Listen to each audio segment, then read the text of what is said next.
Hello my dear students, welcome back to my YouTube channel. मेरे YouTube channel पर आप लोग का बहुत बहुत स्वागत है।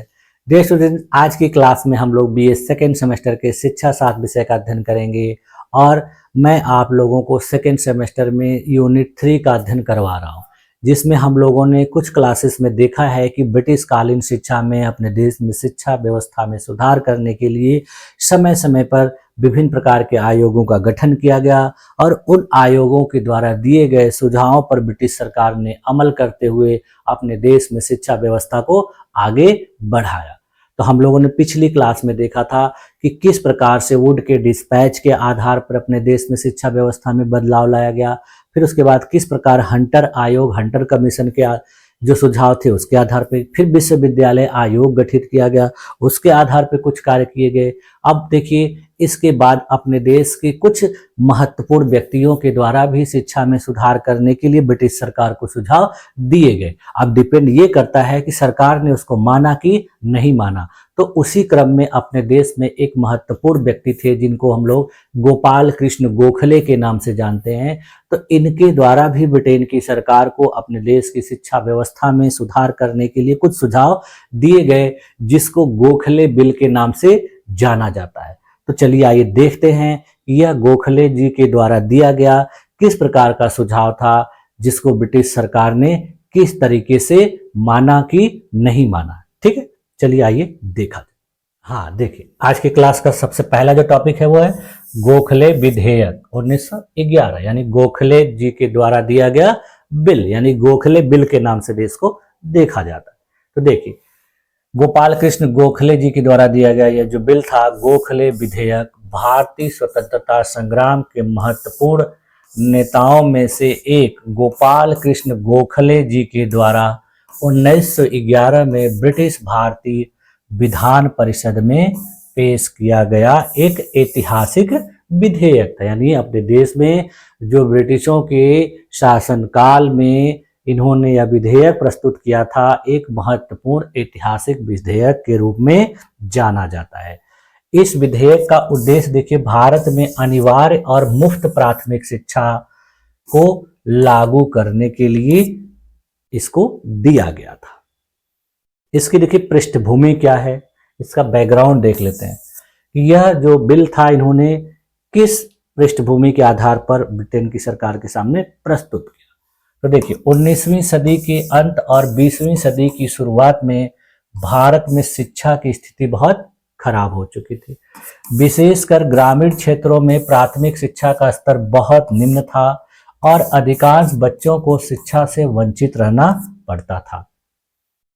गोपाल कृष्ण गोखले जो एक समाज सुधारक और शिक्षाविद थे, उनका मानना था कि भारत की सामाजिक और राजनीतिक प्रगति के लिए शिक्षा अत्यंत महत्वपूर्ण है। उन्होंने 1906 में कांग्रेस के कलकत्ता अधिवेशन में भी अनिवार्य शिक्षा की मांग की थी। तो देखिए, ये जो आप लोग अभी पढ़ रहे हैं इस यूनिट में, इस पेपर में, शुरुआत में जितनी भी चीजें इसमें आप लोगों ने पढ़ा है, आप लोगों को लग रहा होगा कि ये चीजें पूरी तरह से इतिहास से रिलेटेड है। मॉडर्न हिस्ट्री में आप लोग जब पढ़ना शुरू करेंगे तो वहां भी ये सब चीजें आपको मिलेंगी। तो एक तरह से ये पेपर जो है अपने देश में भारतीय शिक्षा के इतिहास से रिलेटेड है। 4 यूनिट पूरी तरह से रिलेटेड है। उसके बाद फिर 4 यूनिट जो है आप लोग का करंट चीजों से जोड़ा गया है और फिर उसका जो पिछले क्लास में पिछले चीजों को आपने पढ़ा है उसका उपयोग है। यानी पिछले सेमेस्टर में मैंने आप लोग को प्राथमिक शिक्षा, पूर्व प्राथमिक शिक्षा, माध्यमिक शिक्षा और उच्च शिक्षा के बारे में अध्ययन कराया था, तो उसी से रिलेटेड है। बस उसका वर्तमान में क्या परिदृश्य है वो है।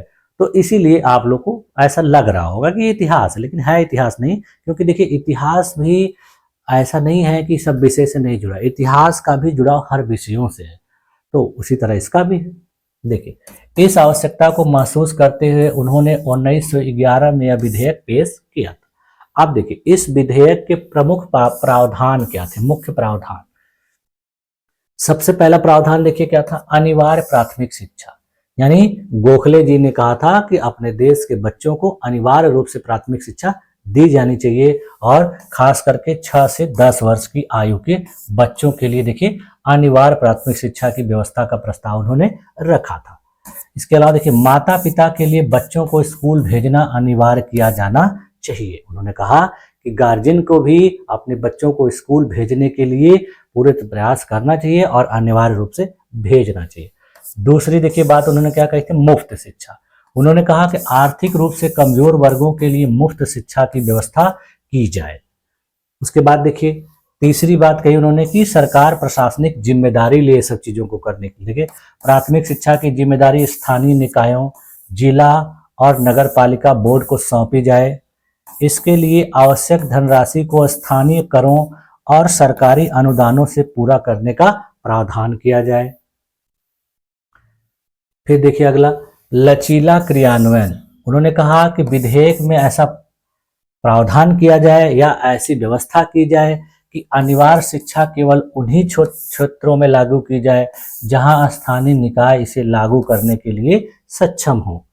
माता पिता को भी उन्होंने राहत देने के लिए कहा। उन्होंने कहा कि यदि माता पिता आर्थिक या सामाजिक कारणों से बच्चों को स्कूल नहीं भेज सकते तो उन्हें छूट देने का प्रावधान किया जाए।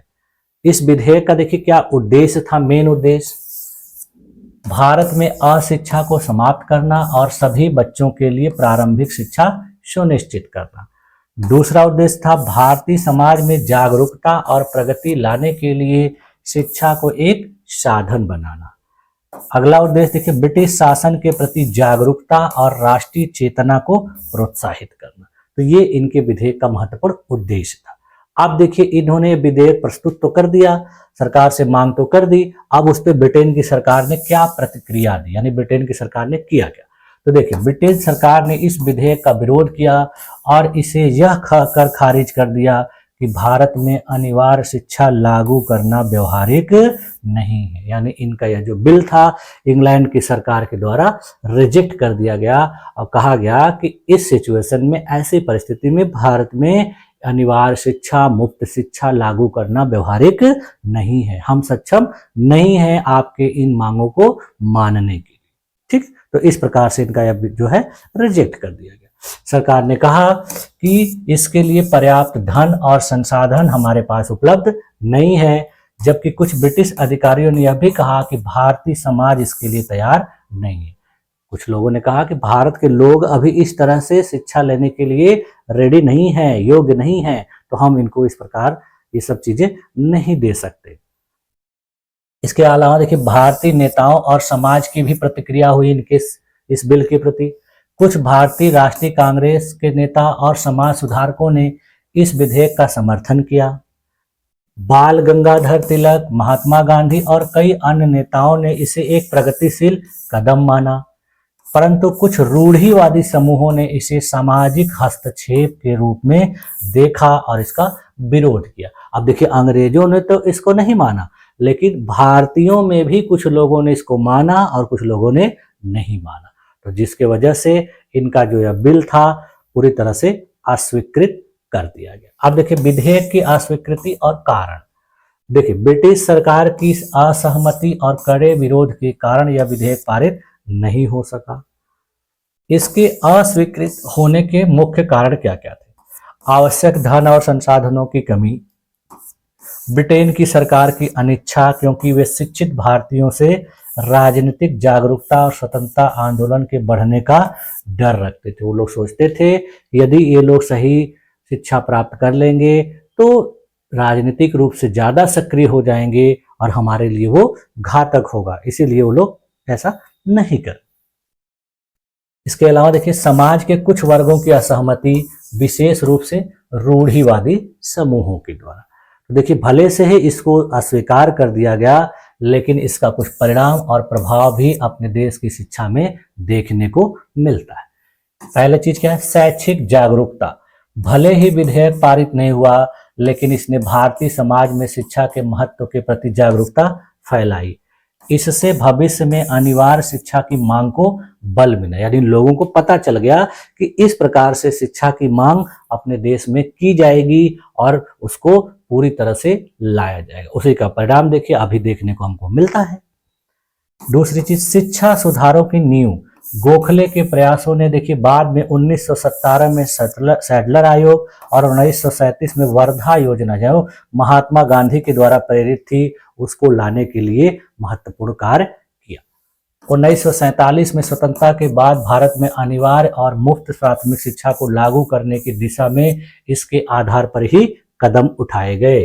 तीसरी चीज, राजनीतिक जागरूकता। यह विधेयक भारतीय नेताओं के लिए ब्रिटिश सरकार की नीतियों को समझने और उनके खिलाफ संघर्ष करने का आधार बना। इससे अपने देश के जो राजनेता थे उनको भी ये बात पता चल गई कि ब्रिटेन की सरकार हमको सही तरीके से शिक्षित नहीं करना चाहती है, हमारे बच्चों को अच्छी शिक्षा देना नहीं चाहती है, वो कुछ ही लोगों को शिक्षित करके केवल अपने मकसद को, अपने स्वार्थ को पूरा करना चाहते। तो उसकी इच्छा को भी इन लोगों ने जान लिया और उसके बाद ये लोग राजनीतिक रूप से बहुत जागरूक हो गए।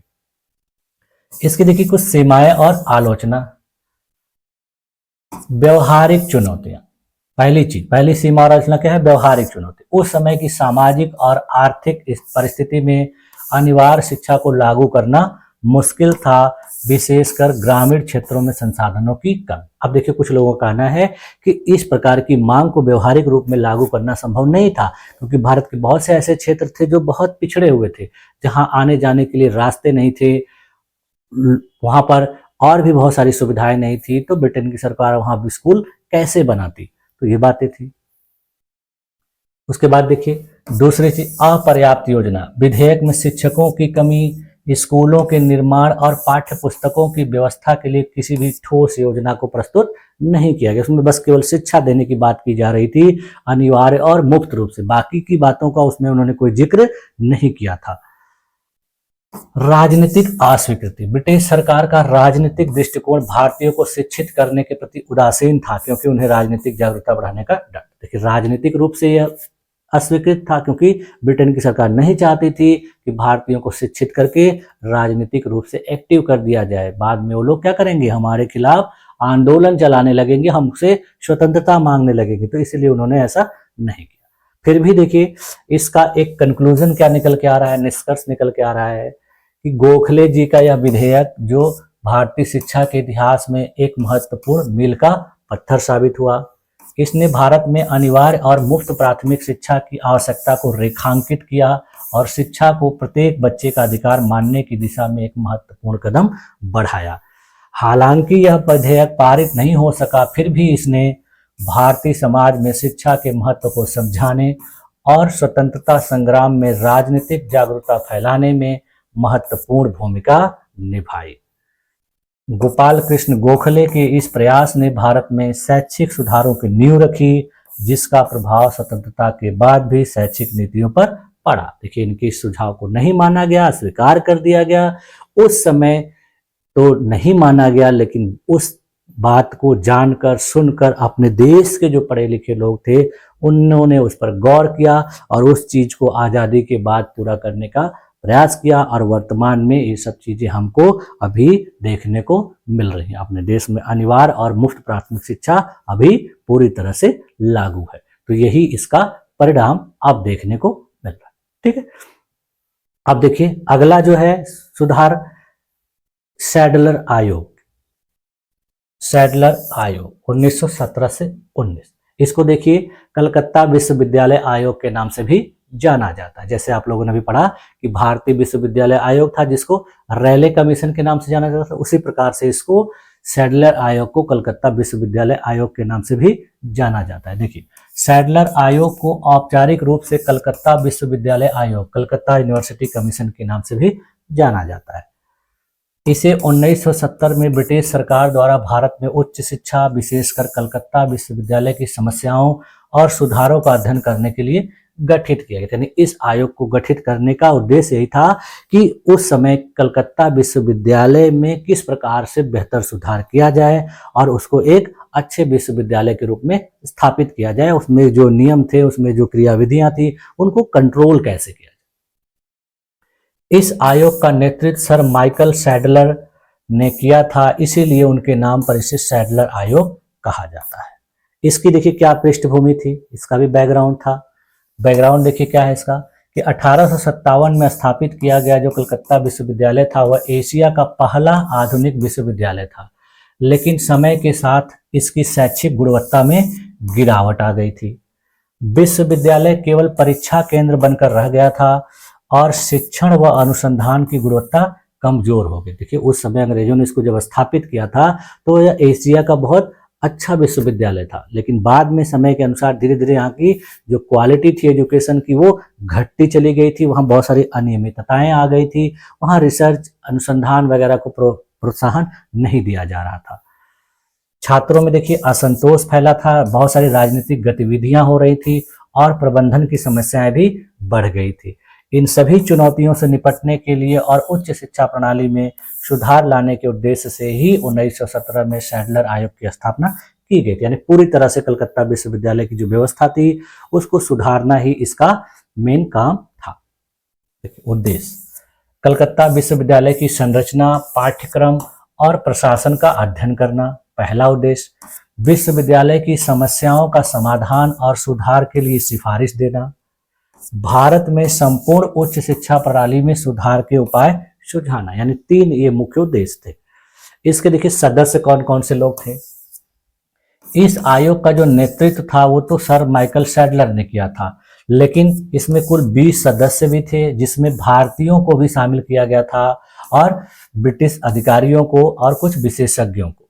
भारत के जो प्रमुख व्यक्ति जो इसमें शामिल किए गए थे उसमें सर आशुतोष मुखर्जी और जाकिर हुसैन को शामिल किया गया था। यही जाकिर हुसैन बाद में भारत के राष्ट्रपति भी बने थे। यानी भारतीयों में 2 विद्वानों को इन्होंने शामिल किया था। इसकी देखिए क्या मुख्य सिफारिशें थी। माध्यमिक और इंटरमीडिएट शिक्षा का पुनर्गठन, यानी इन्होंने कहा कि माध्यमिक और इंटरमीडिएट शिक्षा को क्या किया जाए, पुनर्गठित किया जाए। विद्यालय शिक्षा को 12 वर्षों तक बढ़ाने और उसे 2 भागों में विभाजित करने की सिफारिश इसने की थी। उसने कहा कि माध्यमिक स्तर 8 वर्ष का कर दिया जाए और इसको इंटरमीडिएट स्तर तक बढ़ाने के लिए इसका जो है इसको 12 वर्ष का कर दिया जाए। इंटरमीडिएट कॉलेजों को विश्वविद्यालय से अलग कर स्वतंत्र इकाई के रूप में विकसित करने की सलाह दी गई। पहले क्या होता था कि इंटरमीडिएट जो शिक्षा दी जाती थी वो विश्वविद्यालयों में ही होती थी। उन्होंने कहा कि नहीं, इंटरमीडिएट को अब विश्वविद्यालय की शिक्षा से अलग किया जाए, उसके लिए अलग व्यवस्था की जाए, अलग विद्यालय बनाया जाए।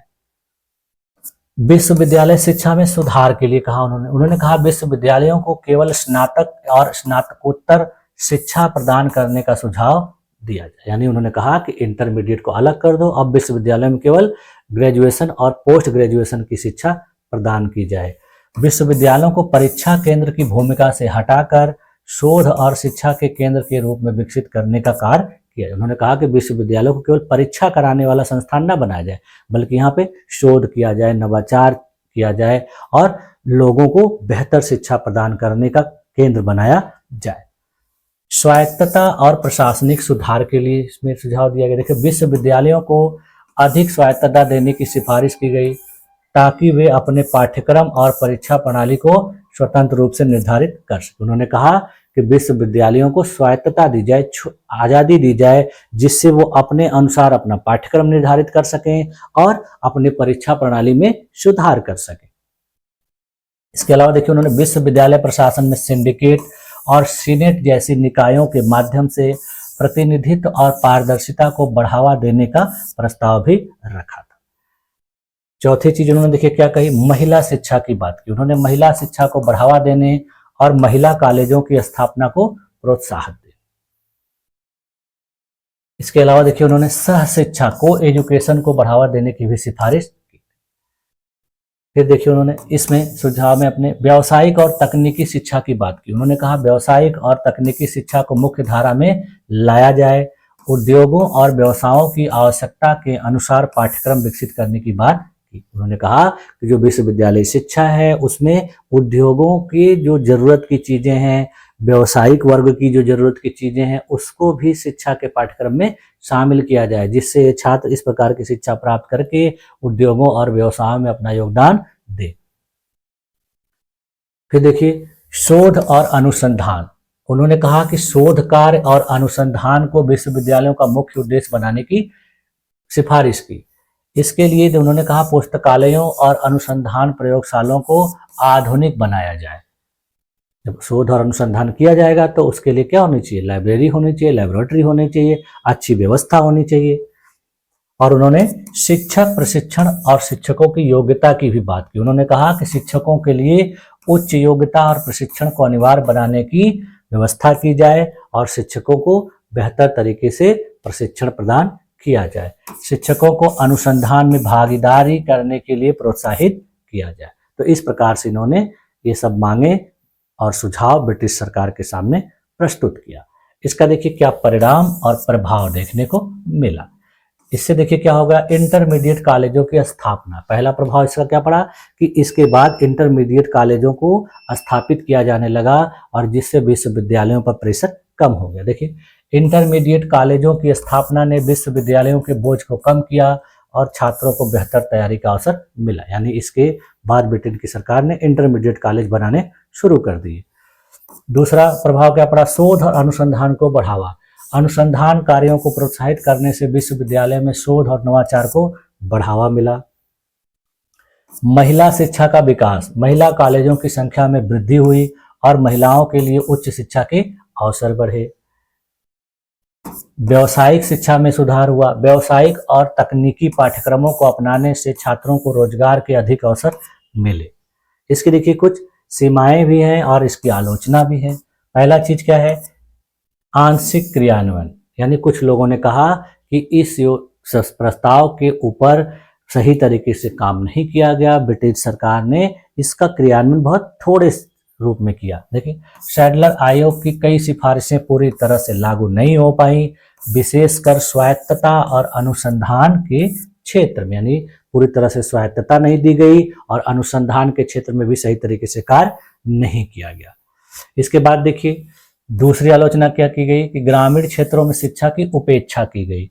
आयोग ने ग्रामीण शिक्षा और प्राइमरी स्तर की शिक्षा पर अधिक ध्यान नहीं दिया, जिससे शहरी और ग्रामीण शिक्षा के बीच असमानता बनी रही। कहा गया कि इन्होंने ग्रामीण क्षेत्र की शिक्षा के बारे में कोई सुझाव नहीं दिया, इन्होंने केवल शहरी शिक्षा के बारे में बात किया। इससे क्या हुआ कि ग्रामीण और शहरी क्षेत्र की शिक्षा में बहुत बड़ी असमानता फैल गई। अंग्रेजी भाषा का वर्चस्व। आयोग ने उच्च शिक्षा के लिए अंग्रेजी भाषा को प्राथमिकता दी, जिससे आम भारतीयों की पहुंच से उच्च शिक्षा सीमित रही। इन्होंने उच्च शिक्षा को अंग्रेजी माध्यम से ही प्रदान करने की बात थी। तो इससे क्या हुआ कि बहुत बड़ा वर्ग जो था भारतीयों का वो उच्च शिक्षा से वंचित रह गया, यानी उसकी पहुंच बहुत दूर रही। इसके खिलाफ देखिए राजनीतिक प्रतिक्रिया भी हुई। भारतीय राष्ट्रवादी नेताओं ने आयोग को ब्रिटिश सरकार का एक प्रयास माना, जिससे शिक्षा को नियंत्रित करके राजनीतिक जागरूकता को सीमित किया जाए। कुछ भारतीय विद्वानों ने कहा, भारतीय नेताओं ने कहा कि ब्रिटेन की सरकार इस आयोग के सुझाव से हमारी शिक्षा को नियंत्रित करना चाहती है। वो चाहती है कि हम अच्छी शिक्षा प्राप्त करके, उच्च शिक्षा प्राप्त करके राजनीतिक रूप से इतने जागरूक न हो पाए। इसको ही उन्होंने रोकने के लिए ऐसा ये प्रस्ताव लाया है। ठीक है, अब देखिए इसका क्या कंक्लूजन था, ये निष्कर्ष इसको हम लोग देखें। यानी इस आयोग को गठन करने के बाद क्या चीजें देखने को मिली। देखिए पहली चीज क्या है, सैडलर आयोग जो है 1917 से 1919 ईस्वी भारतीय उच्च शिक्षा के इतिहास में एक महत्वपूर्ण मोड़ था। इसने विशेष रूप से माध्यमिक और उच्च शिक्षा में सुधार, शोध कार्यों को प्रोत्साहन और महिला शिक्षा के विकास में योगदान दिया। हालांकि इसकी कुछ सिफारिशें पूरी तरह से लागू नहीं हो सकी, फिर भी इसने भारतीय शिक्षा प्रणाली के पुनर्गठन और आधुनिक बनाने में महत्वपूर्ण भूमिका निभाई। इसके सुझावों ने बाद में भारतीय शिक्षा प्रणाली के विकास और स्वतंत्रता के बाद की शैक्षिक नीतियों को प्रभावित किया। हालांकि उस समय इस पर बहुत ज्यादा कार्य नहीं किया जा सका, ब्रिटेन की सरकार ने पूरा ध्यान नहीं दिया, लेकिन इसकी जो बातें थी उसको आने वाले समयों में धीरे धीरे लागू किया गया और फिर उसको बेहतर बनाने के प्रयास किए गए और उसका परिणाम हमको बाद में देखने को मिला और आज भी देखने को मिलता है। विश्वविद्यालयों में सीनेट भी होती है, सिंडिकेट भी होती है। विश्वविद्यालय केवल परीक्षा ही नहीं कराते हैं, बल्कि बहुत ऐसे विश्वविद्यालय जहाँ पर क्वालिटी एजुकेशन मिलता है, वहाँ पर रिसर्च बहुत ज़्यादा होता है। तो ये सारी चीज़ें बाद में हमको देखने को मिली। ठीक है, तो आज की क्लास में यहीं तक रखा जाए। नेक्स्ट क्लास में देखिए हम लोग आगे की जो योजनाएं परियोजनाएं हैं उनको देखेंगे। ठीक है, मुझे पूरी उम्मीद है कि आप लोग को ये सारी चीज़ें बहुत अच्छे तरीके से समझ में भी आई हों। ठीक है, और आप लोगों ने इतने देर तक मेरी इस क्लास में अपने आप को बनाए रखा, उत्साहपूर्वक बनाए रखा, ध्यान से देखा, इसके लिए भी आप लोग को बहुत बहुत धन्यवाद। मिलते हैं नेक्स्ट क्लास में, तब तक के लिए